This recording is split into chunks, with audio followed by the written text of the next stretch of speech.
Honorable friends, Castro. So kung ayaw niya sagutin, Madam Chair, so let me go through na lang with my question kasi related naman ito. Remember, Madam Chair, question natin ito noong last year at yung 125 million na ito ay hindi ito maipaliwanag, no? Dahil nga confidential no? Nagtago sa word na confidential.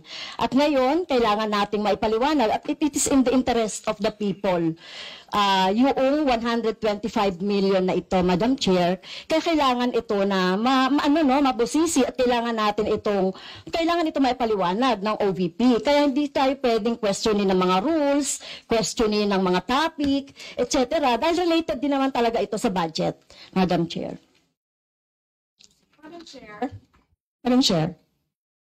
Yes, you may proceed. I request that the chairperson of the Finance Committee preside over this hearing. Madam Vice President, with due respect, you are not allowed to do that, Madam Vice President. You are not allowed to introduce any motion. You are a research person in this hearing, Madam President. I did not move, ma'am. I requested as your research person, I requested So that the your request chairperson is of the denied, committee. Madam Vice President. Just please answer the question. The issue on confidential funds falls squarely within our discussion of your 2025 budget. Narinig mo yung sinabi niya, ma'am? Narinig mo please proceed. Nakikinig ka sa kanya kanina? Absolutely. Walang rules dito. Please proceed and answer the question. It's a very simple question. Diba? Please explain the specific spending on those items that she enumerated, amounting to a total of, honorable friends, do you want to repeat To a that? total of 73.287 million. So, dahil may notice of disallowance, so ibig sabihin, Madam Chair, illegal ito at not in accordance with the joint circular by the COA, BBM, and other related agencies. So kung ito ay dinisallow, so ibig sabihin, illegal yung paggamit nito. Madam Chair, nitong mga items na binanggit ko po, Madam Chair. You cannot allow a member of the House to just claim that it is illegal. That is a notice of disallowance. That is a procedure inside the Commission on Audit. Hindi sa upuan niya. Honorable friends. Okay, thank you, Madam Chair. So, thank you for the explanation, Vice President. Okay, next. According to accomplishment report of OVP, it spent 10 million for payment of reward. So, Madam Chair, in 11 days, ilang tao kaya at magkano kada tao ang reward? In fact, COA disallowed the whole amount spent by OVP for payment of reward. Hindi ba, Madam Chair, questionable ito? Madam Chair, the invitation letter that we received from the House of Representatives.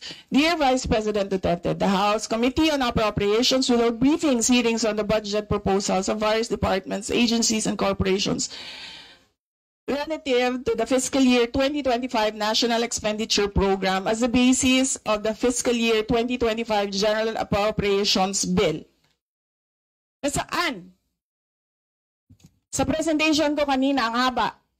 Ang confidential funds. Honorable friends, Castro. Madam Chair, point of order lang ulit, Madam Chair.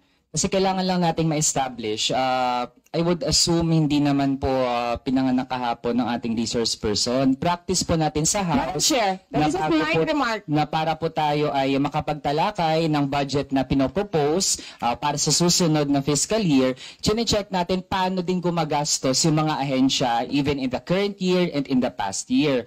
Also, Madam Chair, Section 162, Rulings as Precedents, rulings on questions raised by members shall form part of the parliamentary practice of the House. At practice po natin since time immemorial na hindi lang po ang proposed budget yung tinatalakay. Kasi yung performance ay dapat bahagi din ng discussion. Yun lang, Madam Chair. Noted. Honorable friends, could you kindly check if your mic works? Okay, thank you, Madam Chair.